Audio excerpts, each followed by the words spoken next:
So what does science have to do with equitation? If you are like most equestrians, you just want to enjoy and ride your horse. You don't want to get bogged down by all the science behind it, right?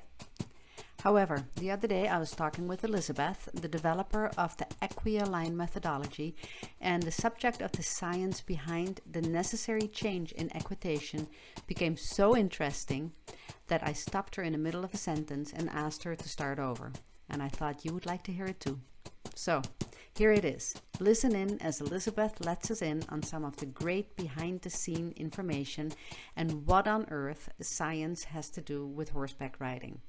If you're new to our channel, my name is Monique Meijers, and on this channel, together with Elizabeth van Ross, we talk about horses, and especially about how to develop horses for the job we ask of them in the 21st century, leaving behind all the old warhorse training of the past. Elizabeth has been studying equine development for decades, and now we are ready to offer the world a different approach. If you find this video helpful, let us know in the comments and click the like button. If you have a horse yourself and would like to find more of this information, make sure you get all our future videos, interviews, tips and developments by clicking on the subscribe button and then on the bell, so you'll be notified when we post new material. Enjoy.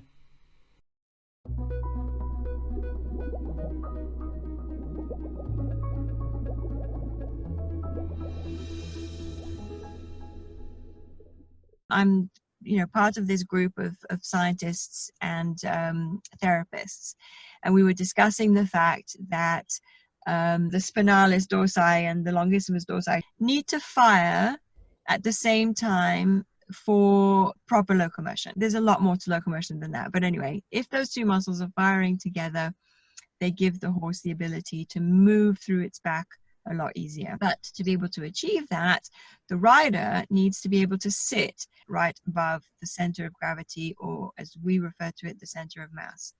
And I was just explaining that the center of mass varies depending on the conformation of the horse, and then the center of mass when the horse is not being ridden is completely different than when it is being ridden, because the rider and horse unify in the laws of physics, become one unit, which then heightens the center of mass. The mass goes up the columns, and so the ability to balance becomes much more difficult for the horse.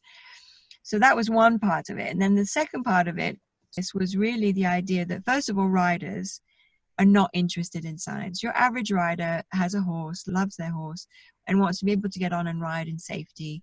And most of them really would like it if the horse was happy, as happy as a horse can be.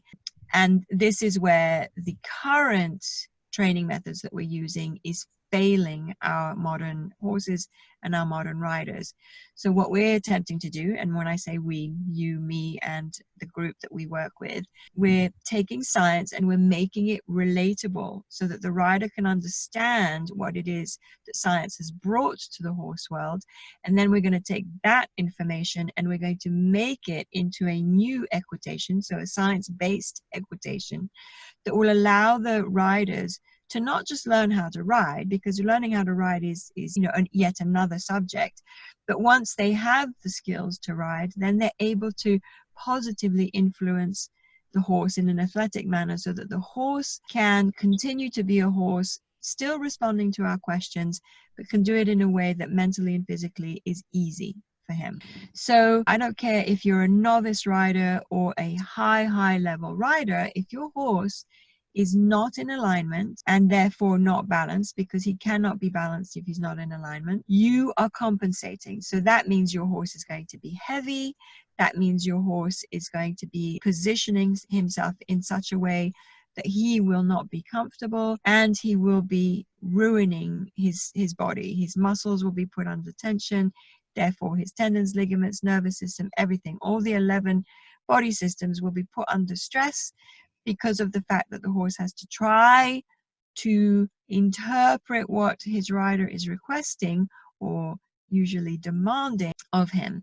So the very first thing that we need to teach very well on circles and straight lines, left and right, walk, trot and canter, by themselves, and not because they're responding to aiding, but because they are impregnating their nervous system with the feel of what it feels like to be balanced and in alignment on a circle and on a straight line. They need to be able to feel like it. And the most crucial point of those exercises is not just the circle and the straight line, but it's when they move from one to the other. So my horses can be, you know, if they're going to make a mistake at the moment, it's not on the circle or the straight line.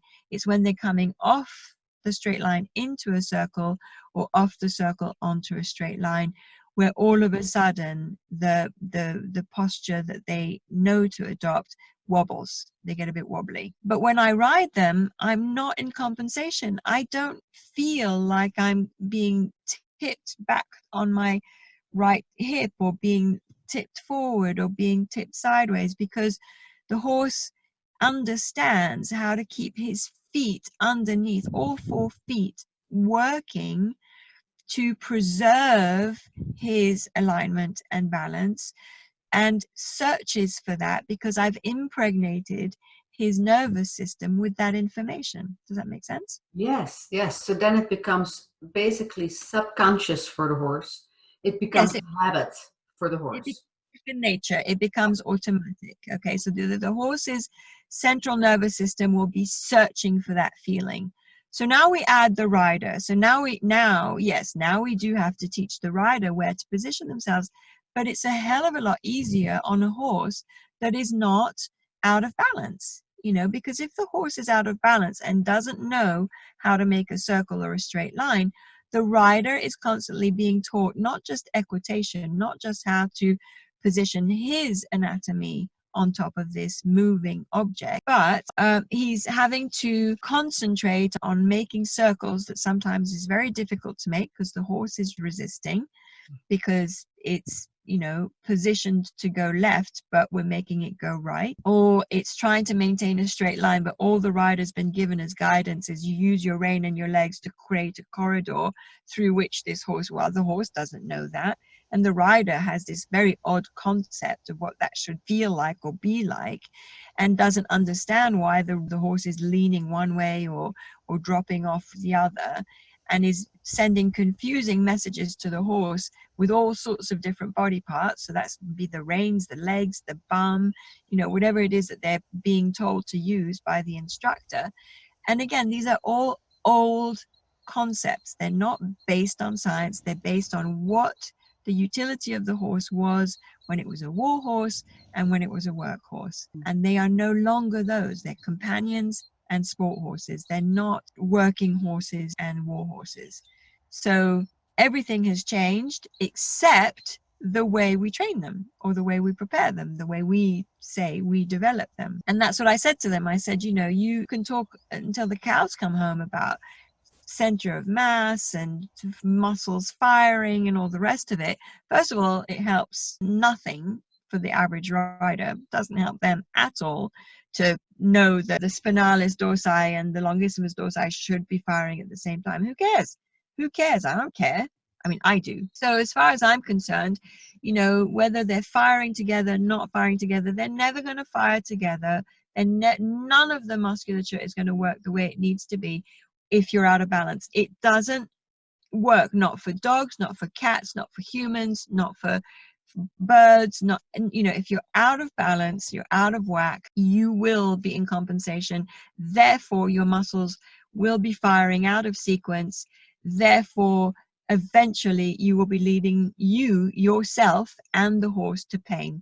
Because it's not just the horses that end up in pain, it's the riders as well. So quite frankly, that to me is the very basis of all of correct equitation and riding, is based on the fact that yes, we are going to use science, but we're not going to drown your average rider in it because they're not interested.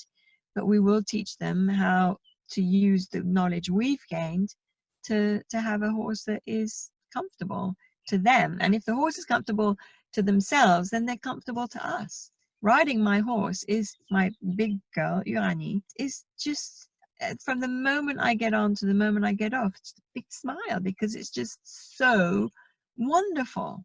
Yeah. And she's like, oh, this is so easy. You know, So she's then not. at that point, really, you can notice that the horse is in a good frame of mind and loves its job or what it's doing. And Yeah. of course, the rider is super happy. So then you create on that level harmony as well. Then there is no fight. There is no, you have to do this and you have to do that. No, and the thing is that the reason there's a fight is because the rider is looking for a result based on incorrect information, and we know it's incorrect information because, as you said, the new normal is that horses have bad backs and bad legs and bad necks, and everything's, goes wrong. The horse becomes the one who takes the blame. We bring them to that point.